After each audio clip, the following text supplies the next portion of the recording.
Tēnā koe, Cybèle. Tēnā koe, Rebecca. Thanks for joining me here today to talk about your impressive new book, an amazing achievement. So first things first, why this book? And why now, really, also? So why a book about a communist trade union leader, Bill Andersen? Well, he was a significant and controversial trade union leader, probably one of the most in the 20th century. So I wanted to recover his life from obscurity, and it also enabled, through the context of his times, a history of working class trade unionism, a history of communism, which is not really covered so much in the history. I was really interested in exploring Bill Andersen's humanitarianism as a communist, because often the only narrative we have about communists is this idea that they're the red menace within. So I really wanted to get at the heart of what communist principles meant to Bill Andersen and how they impacted his life. And I also wanted to take us through the kind of middle decades of the 20th century, when trade unions were such an important and embedded part in our civil society here in Aotearoa, New Zealand, and what a good thing that was, and how much we've lost because that's no longer the case. So I guess the why here, why now? Because I think all of the issues that we're confronting right now, the cost of living, the huge, the whole plethora of issues, are the same kinds of issues that Bill Andersen and others around him in working class communities have dealt with before. And so by reinvigorating trade unionism, bringing them back into play again as a very normal part of our society, would be a way, I think, to really bring about social justice in all kinds of ways. And I'm sure we'll pick up on some of these specific things as we sort of go through our chat. In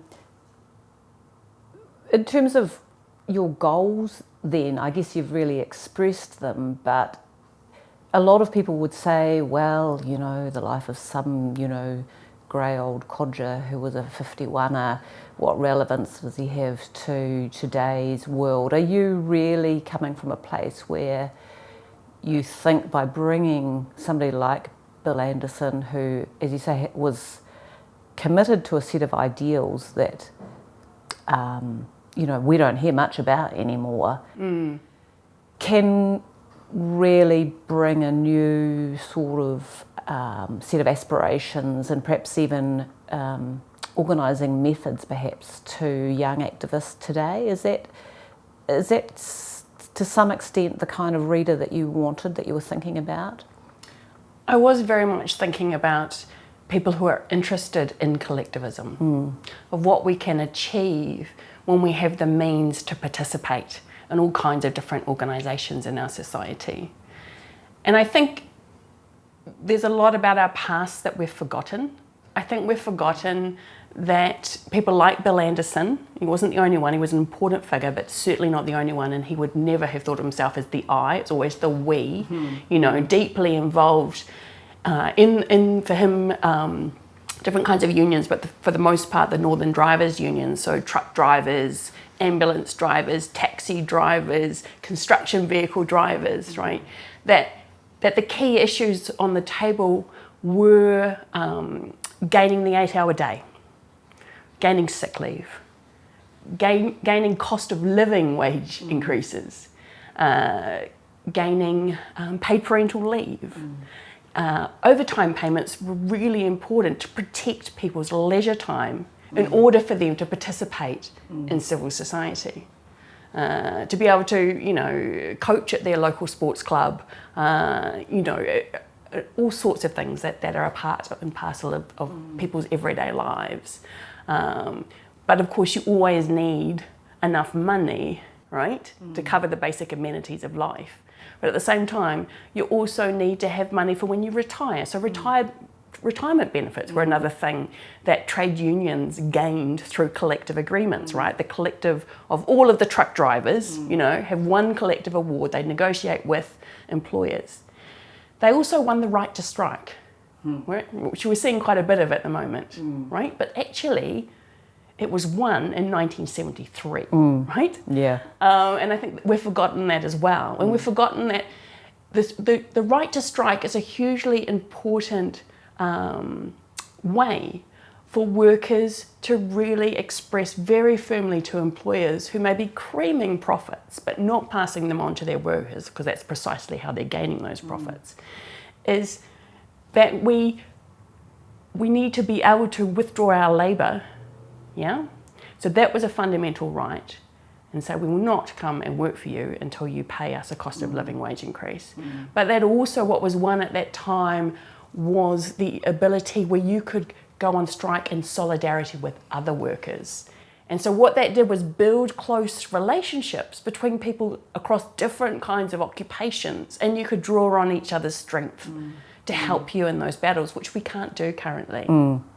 So we have the genuine idea of solidarity, which is, in some ways you might say, is a notion, a concept, an expression of activism that we've perhaps for a period of time lost, but is maybe now being rediscovered, certainly through resurgent unions to some extent. You know, I use that word, you know, advisedly, because, you know, I think it's probably a bit too strong a word.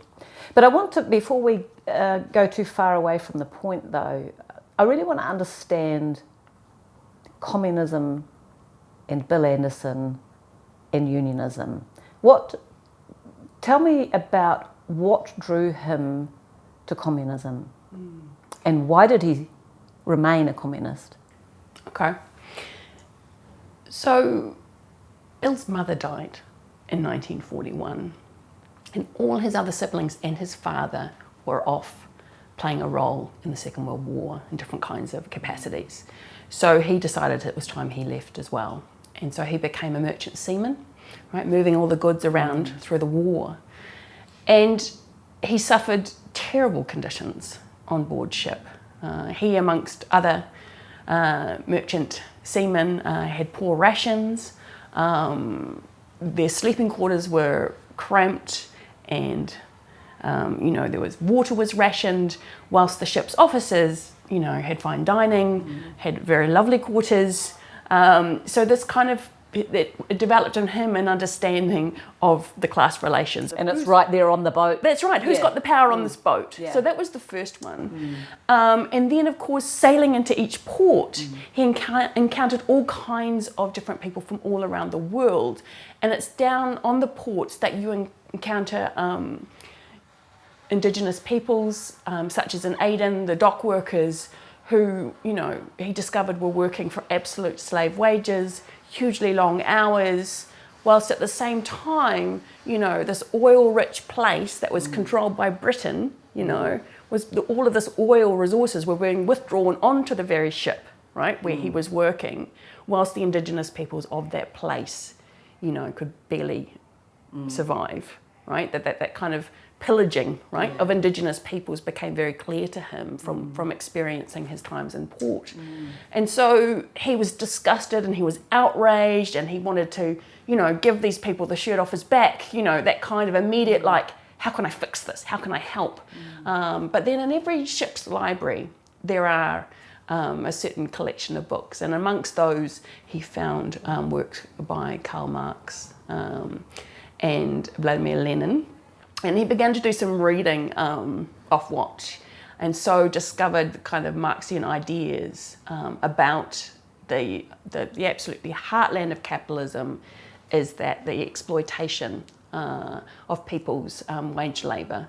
Because if the core logic is you're always having to maximise your profit, that's always going to be happening. And he could, so these writings, he connected to what he was seeing, what he was experiencing, but these books also offered him a way to change the world. That if we could, you know, undermine capitalism, bring about a communist society, and forevermore abolish, you know, wage slavery, all of those things that make up this exploitation. A cure for injustice. A cure for injustice, that's right.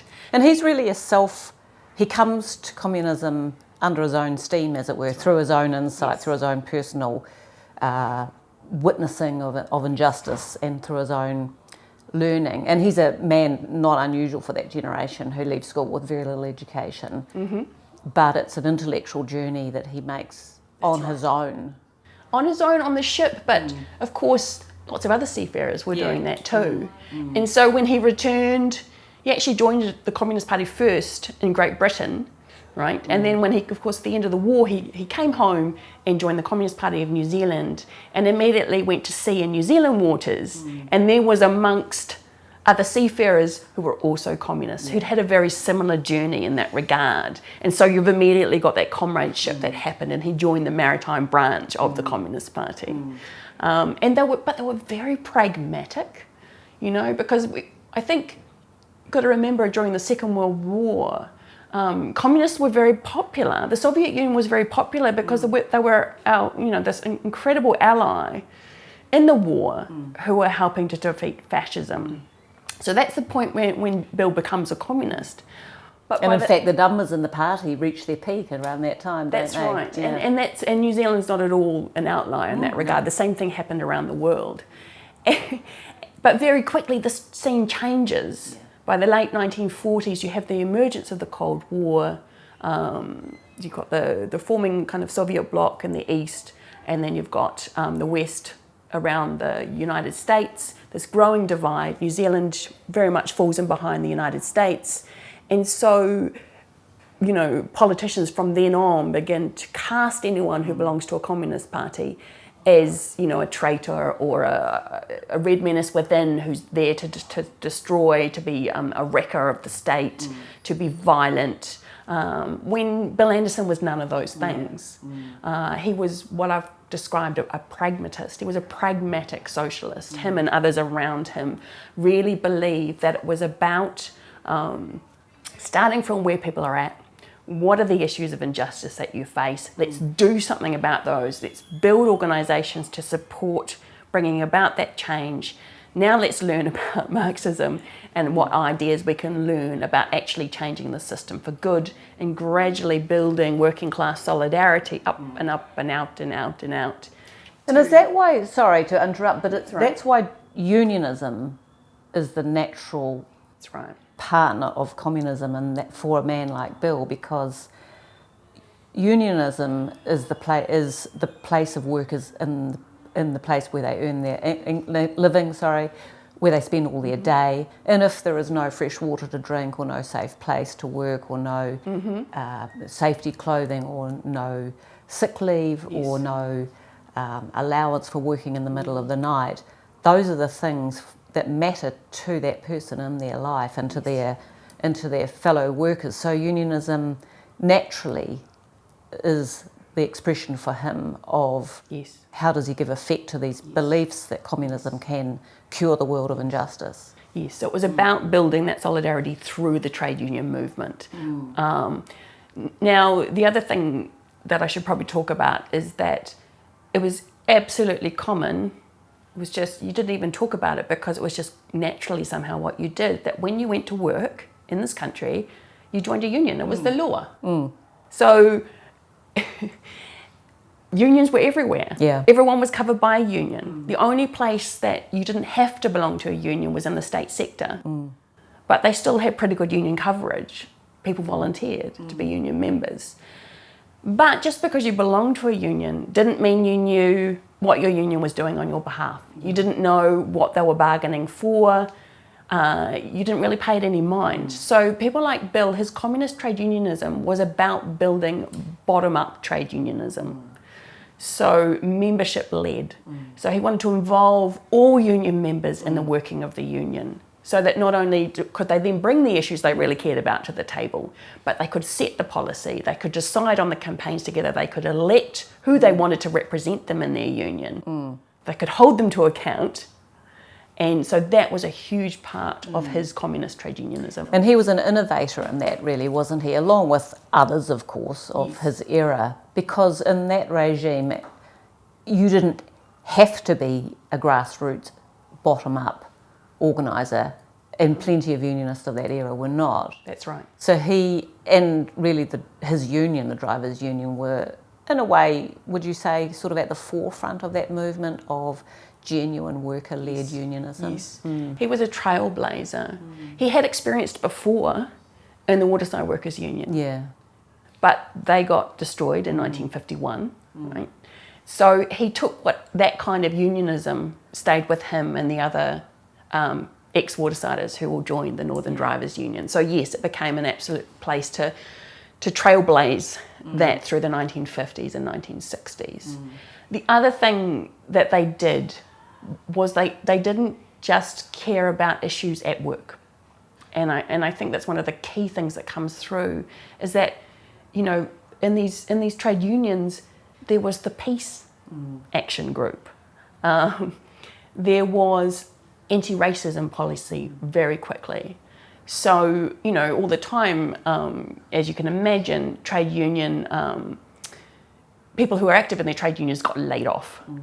And so the union would have to go and fight to get them reinstated. So they did the same thing if Māori workers came to their union delegate or became the union delegate and brought it to the organiser and said, we've got a really racist employer on our hand, you know, treating Māori workers badly. And so they did something about it.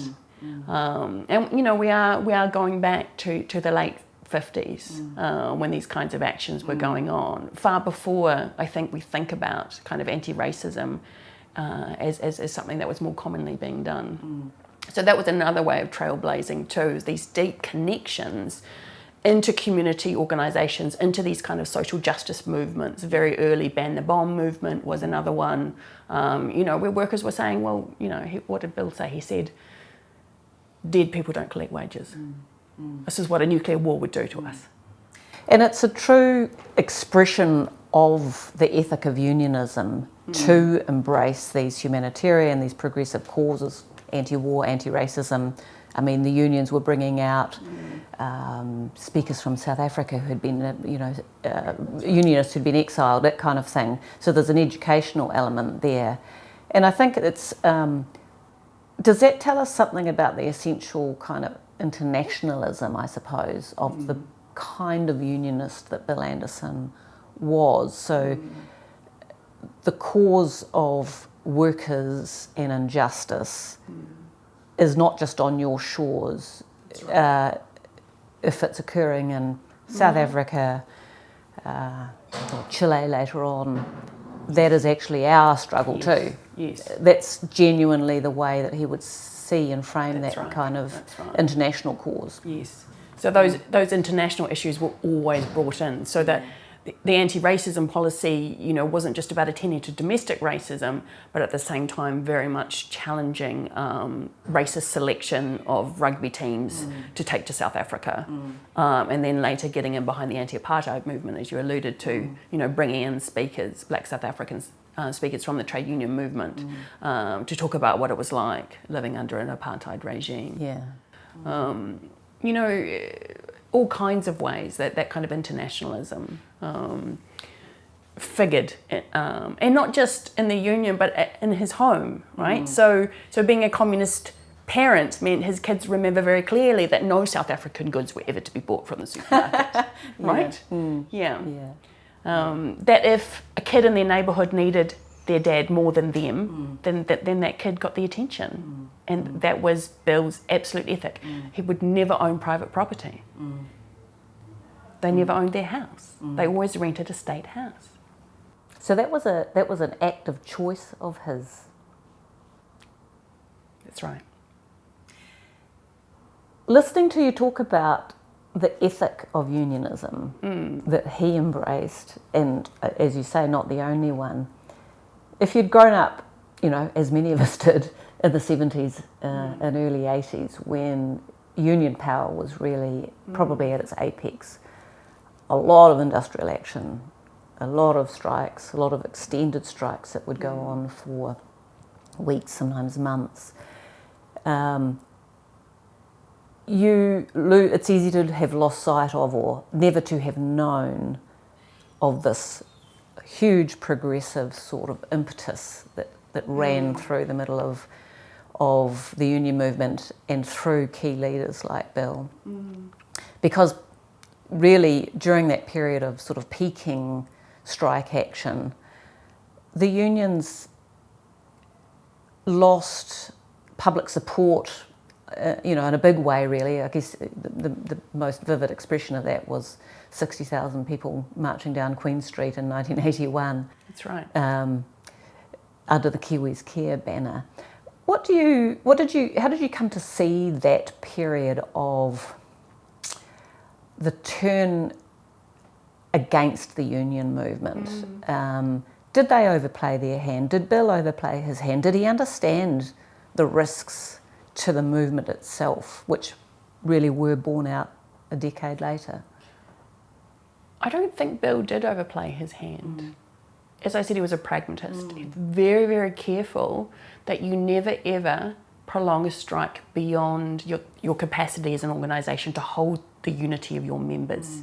So as soon as you have some members start to go, you have to go where they are to hold on to your organisation first. So actually, there were some major strikes at the end of the 70s, but they were carefully built, and they were about things like gaining pay parity with the other mill workers. They were about getting decent redundancy. They certainly didn't plan to go on for a very long time because they actually were incredibly reasonable issues. But what was going on at that time was the national government, led by Robert Muldoon at that time, began a kind of scare tactics campaign. He was extremely anti-union, anti-communist, and he really sought out Bill as a figure of communism. And he really drove a public relations campaign that was also then backed up by big employers, organisations like Strike Free, that sought to cast trade unionists as wreckers of our national economy. And at first they didn't succeed. But by 1981 had persuaded enough of the public that unions were these kind of unreasonable, greedy people, that became to be the perception, the common perception, and it's kind of held, I think. And it did terrible damage to the trade union movement. Bill had death threats. Right? We had the bombing of Trades Hall in 1984, killing Ernie Abbott. A terrorist act. It was a terrorist act, but it came out of these kind of rhetoric of casting trade unionists as this menace to society, which provoked those kinds of violence extremism from people who were certainly not trade unionists. So that was going on, and so that changed the landscape. And then, of course, what we had was this idea that voting in a Labour government in 1984, it ended the Red Scare, but then we had Labour's turn to a neoliberal agenda, and so already you'd had the damage of the Red Scare, and then on top of that you had traditionally the ally of trade union movements, the Labour Party, starting to do these enormous economic reforms that hit working class people first. And you just had thousands of unions losing their members because they were becoming unemployed. And then across the 80s, hitting the state sector as well. And divisions over how on earth, what to do about this situation. And of course the changes that begin in 1984 and roll through the 80s, I guess, reach under a different party, under the national government that came in 1990. Their sort of apex with the Employment Contracts Act combined with the benefit cuts of 1991. And certainly the Employment Contracts Act sort of lays waste to the regime that enabled unionism to play the role that it had played during the bulk of Bill's life in the unions, didn't it? Yeah. Yes. He was devastated and shocked by it wasn't just the Employment Contracts Act, which was a totally draconian piece of legislation. It didn't have trade unions in it once, I believe. So that took away all trade union rights and enabled employers to put everyone into individual contracts. But I think it was the speed with which employers became activists to immediately, as soon as they could, remove all collective contracts from their workers and bring individual ones in their place. And because trade unionists were banned from work sites under that same legislation, they couldn't even go in and help those workers who were having that done to them. It happened so quickly. And so that was the really shocking thing, I think, that people would workers would deunionize so very, very quickly. And hadn't recovered any of that ground lost in the 80s by the time Bill passed away in 2005, really. The legislation changed, the Employment Contracts Act was repealed, and we had the Employment Relations Act. But it was a pretty, mild correction, if you like. Right. So he really ends his life still working with his movement on its knees, really, doesn't he? He does. So he continues to hold his communist principles. He continues to... How the National Distribution Union, its first union today, how it survived during this period was by amalgamating with other like-minded unions. And what I mean by that is unions that kept that ethos of workers' activism, membership-led trade unionism, who would, run pickets, as well as using the courts to try and win back rights for workers to gain new collective agreements back again in certain workforces, and so forth. So yes, it was incredibly difficult times to operate in. So in some ways, yes, you could say Bill was on his knees. The National Distribution Union kept that flame of worker-led activist trade unionism alive during incredibly difficult times. So that's really worth recognising, especially for the importance of today, and continue to advocate to bring back the opportunity to have multi-employer collective agreements again, right? Which is the thing that's been missing. And so I think another reason it's a really important time for this book to be here is because we have got into legislation the Fair Pay Agreements Act, which will enable workers to come together across the hospitality industry, for example, across an industry, to bargain with employers with the support of the court, to have that legislation at their back to set decent wages and conditions across that whole industry. Across that whole industry, which was something that Bill fought for ever since it was lost in 1991, right? And it's probably worth noting the leadership of First Union. Now Bill's, the modern iteration of Bill's old union is probably going to be there on day one of fair pay agreements, with an initiation for supermarket workers at the very least, and probably bus drivers as well. It's interesting that of the current era of progressive unions, first, it's a different beast than the old NDA, and it's much more diverse, but it is something of a leader in worker-led activism today. It's I don't know whether you think that they have pulled his legacy through consciously, or if it just happens to be that these are the kind of occupations where workers are poorly paid often, and there is a sort of an urge to collectivise, an urge to fight, an urge to struggle for something better because workers need that. Bill's legacy is still deeply alive in First Union, and when I interviewed their president, Robert Reed, he very much told me his comrades, some of his comrades are still there. But at the same time, there are new generations of younger people who are dedicated to collectivism and, standing with and alongside other working class people in their communities that are continuing to drive that. And, that's incredibly important too. The nature of the struggle is different and arguably more complex now too since Bill's day, because these are genuinely global forces. The drive to precarious work, the rise of the gig economy, in and within his old industry, the drive to owner-operated to owner drivers, the dependent contractor model of the courier drivers.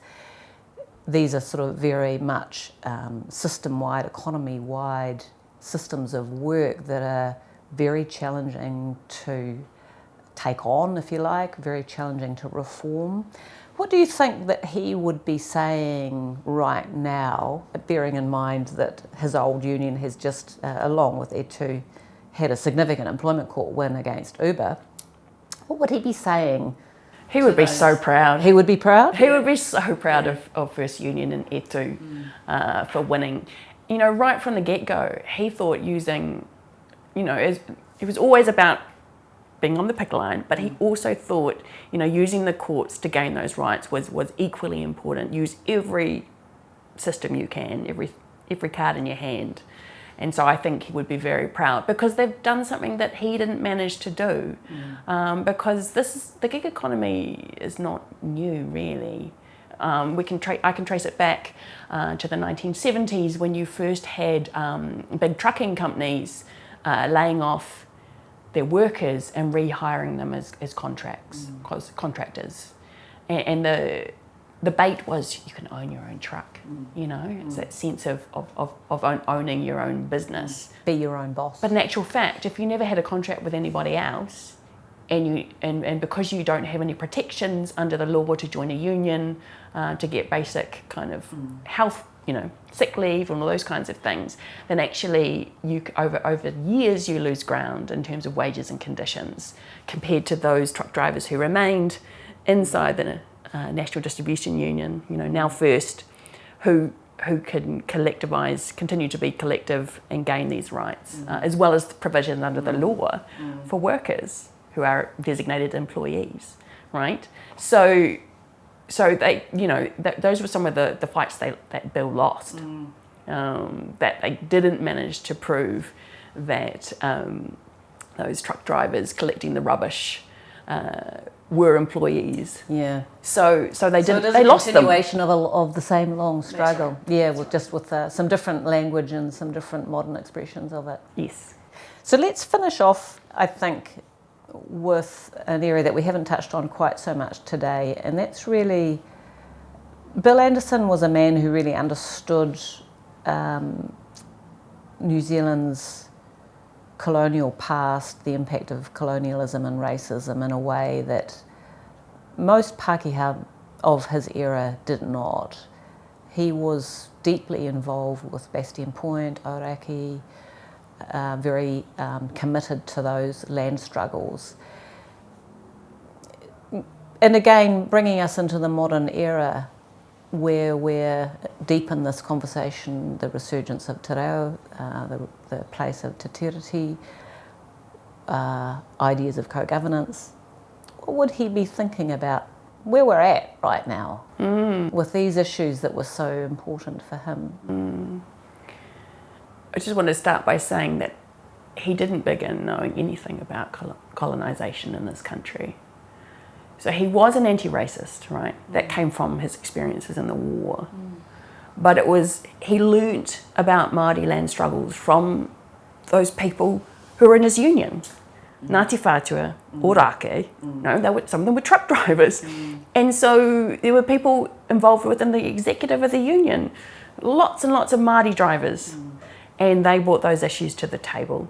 So they taught him, and then they became issues that the union began to address, and then the whole of Auckland unions in 1977 agreed to support Ngāti Whātua Ōrākei land rights and their occupation at Bastion Point by putting on a green ban. What that meant was they refused to do any work to progress the planned development of that land by the government. Extraordinary. The whole of Auckland's trade unions committed to this. So those issues began to be talked about. But at that stage in his life, Bill had he supported Māori land rights, but had no truck with Māori self-determination, those who described themselves as Māori nationalists at the time. But 10 years later, in the early 90s, he'd changed his mind. And he began to support that kind of kaupapa as well. Again, learning from Māori around him. Naniko Minhinnick was a hugely important force in her campaign at Glenbrook Steel. So again, he was learning from those around him. Mike Smith, he had great admiration for, who cut down the pine tree in 1994. And so one of the last protests he ever went on before he died was the foreshore and seabed hikoi, to support Māori in those actions. So if he were with us today, I think he would be continuing his journey to learn te reo Māori. He would have been there at Ihu Matau, sitting in the back, listening and learning, maybe hanging out a little bit with Joe Hawke, remembering the old days. He would, I think, be quite interested in this movement for constitutional change, led by Moana Jackson and others. Yeah. And he was always still learning. He was the lifelong learner, wasn't he? Yes. Yeah. He was. Thank you, Cybèle. I think it's a good place to end. We could talk all week. Yes. Congratulations on this amazing book. Incredible research, an important story, and very riveting as well. Thank you.